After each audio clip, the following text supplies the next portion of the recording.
Olá a todos que acompanham o blog do Ciência Informa. Hoje eu estou aqui com o professor Guilherme Artioli e a gente vai falar de um dos pouquíssimos suplementos nutricionais que de fato parecem funcionar para alguma coisa, né? Que é o tal do bicarbonato de sódio.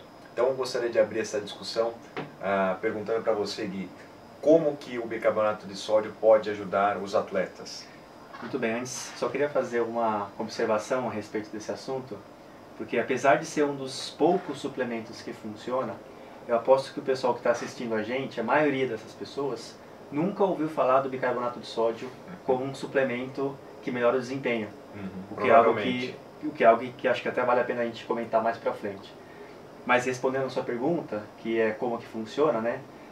Se a gente lembrar do que a gente já comentou em vídeos anteriores, do que a gente já escreveu no blog, que são as causas da fadiga, e a acidose muscular, ou a queda no pH dentro do músculo que está em contração, é uma das principais causas da fadiga em exercícios de alta intensidade e curta duração.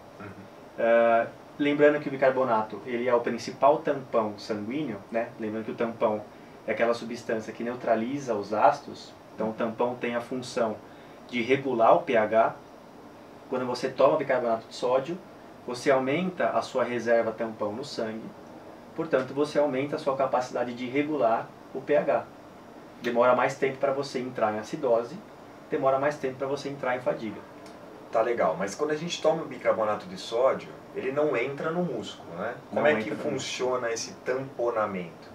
Então, o bicarbonato de sódio, ele realmente não entra no músculo, mas ele fica acumulado no sangue, onde ele cumpre a função dele. Então, os ácidos que são produzidos dentro do músculo, eles são transportados para fora do músculo, chegam até o sangue, e lá eles são tamponados. Então você tem o bicarbonato com um ácido, um íon H+, você forma ácido carbônico, e depois ele forma, se dissocia em CO2, que você expira, você solta pela respiração, e água. Sim, então dá pra gente dizer que nas atividades muito acidóticas, ou seja, quando o músculo produz muito, né, desse íon hidrogênio, né, que causa acidose, o bicarbonato de sódio pode atenuar a queda do pH, portanto tornar o músculo menos ácido e assim melhorar o desempenho, correto? Exatamente, perfeito. Tá. Agora, em quais atividades específicas, né, que o bicarbonato de sódio teria esse papel ergogênico, melhoraria o desempenho físico? Bom, grosso modo, naquelas atividades que são em que existe muita acidose. Então, se você pensar, por exemplo, em exercícios contínuos, não nos exercícios intermitentes, nos contínuos, são atividades que duram a partir de mais ou menos 60 segundos até mais ou menos 4, 5 minutos. Certo. Então, para dar um exemplo aqui, uma corrida de 800 metros, a natação de 200 metros e assim por diante, esse tipo de exercício. Tá, mas se a gente pensar em atividades, por exemplo, como futebol, como judô, como jiu-jitsu, enfim, como algumas outras modalidades coletivas, o basquete, assim por diante. Existe um potencial para ação ergogênica do bicarbonato de sódio também, porque essas atividades, via de regra, elas passam por esse período, né? Mas elas têm uma característica que é chamada de intermitentes. Você pode falar um pouquinho sobre isso? Sim, existe sim potencial para ação. Se a gente pegar como exemplo o caso do futebol. Então, o futebol é um esporte que tem 2 tempos de 45 minutos. E aí, para aquelas pessoas que vão lembrar da fisiologia clássica, elas vão dizer assim, mas 45 minutos você não usa metabolismo anaeróbio, portanto você não produz ácidos, você utiliza o metabolismo aeróbio. E é verdade, mas a gente tem que lembrar que o futebol ele não é feito em intensidade contínua. Você fica intercalando intensidades, então você tem momentos de maior intensidade intercalados com momentos de menor intensidade. Então você tem uma característica de intermitência. Um outro aspecto importante do futebol é que os momentos decisivos de uma partida são geralmente decididos em alta intensidade.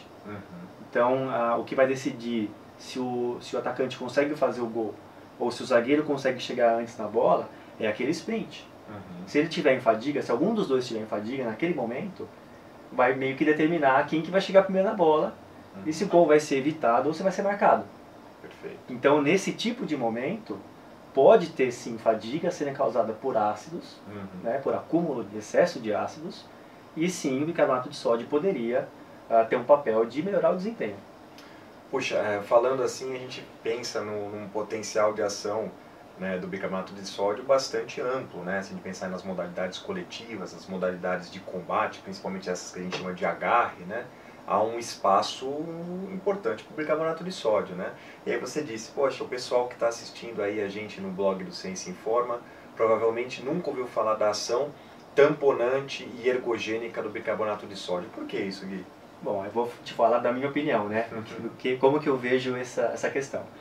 Para mim, o bicarbonato de sódio é um suplemento que, se você for no mercado, você compra a R$ 1. Uhum.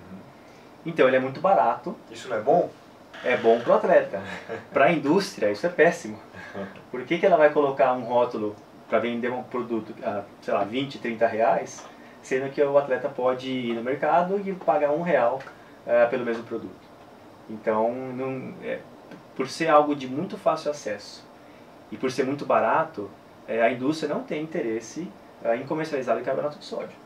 Então acaba sendo um produto ou um suplemento que as pessoas não conhecem o efeito. Porque o que as pessoas geralmente têm contato, têm acesso à informação, é basicamente por conta da propaganda e do que a indústria vende. Nem sempre o mais sofisticado e o mais caro é o melhor, né? Então acho que essa é uma mensagem importante. Agora, para finalizar o nosso bate-papo, eu gostaria de trazer à discussão um tema importante, que é a segurança do bicarbonato de sódio, né? Alguns atletas de alto nível já me disseram que procuram não usar bicarbonato de sódio porque sentem desconforto gastrointestinal com bicarbonato de sódio, né? Então você tem alguma dica em relação à suplementação dessas pessoas, como minimizar esse efeito adverso, se ele de fato existe, né? Se ele acomete de fato muitos atletas? É um problema? Como é que você vê essa questão da segurança da suplementação do bicarbonato de sódio, dos efeitos adversos do bicarbonato de sódio? Sim, o bicarbonato ele pode sim causar problemas gástricos, eventualmente diarreia, mas o relato de desconforto mais comum é uma sensação de distensão abdominal. Isso seria causado porque o bicarbonato de sódio, quando ingerido, ele cai, entra em contato com os ácidos do estômago e boa parte ele já é neutralizada, já forma CO2, que é um gás, que causa uma expansão do estômago e também causa a necessidade de pôr para fora esses gases, então a pessoa fica rotando. Então é sim desconfortável. A gente sabe que se o atleta for competir com desconforto gástrico, isso pode ser prejudicial para o desempenho, ao invés de melhorar, pode sim até piorar. E é por isso que o profissional ele tem que estar muito atento para evitar esse tipo de problema. Existem uma série de medidas que ele pode tomar para evitar esse tipo de problema. Eu não vou comentar essas medidas aqui por dois motivos. Primeiro, que elas são muito longas, não caberia no espaço desse vídeo. Segundo, que o blog não tem o propósito prescritivo. Então, para quem tiver interesse, pode pedir para mim e eu posso disponibilizar alguns textos que tratam sobre, para o profissional especificamente, estratégias para evitar esse tipo de problema em seus atletas. Tá, para finalizar, eu gostaria de dizer que também o uso do bicarbonato de sódio gera uma resposta variável, né? Não são todos os atletas que respondem da mesma forma, né? E isso tem sido até objeto de estudo do nosso grupo, né? O professor Guilherme Artioli especificamente lidera uma série de trabalhos que tentam explicar por que as pessoas respondem diferentemente ao bicarbonato de sódio e como criar um protocolo, né, que seja efetivo para a maioria das pessoas, né? Então, acho que uma dica que fica também para aquele que vai prescrever bicarbonato de sódio é avaliar especificamente se o seu atleta, né, responde bem ao bicarbonato de sódio ou não, porque como o professor Guilherme já disse, pode ser que haja um efeito negativo, né? E aí é claro que para aquele seu atleta especificamente você não vai prescrever o bicarbonato de sódio. Tá ok? Gente, obrigado. Guilherme, obrigado pela atenção. Se gostou do vídeo, dê um like e nos vemos na próxima. Valeu! Até a próxima.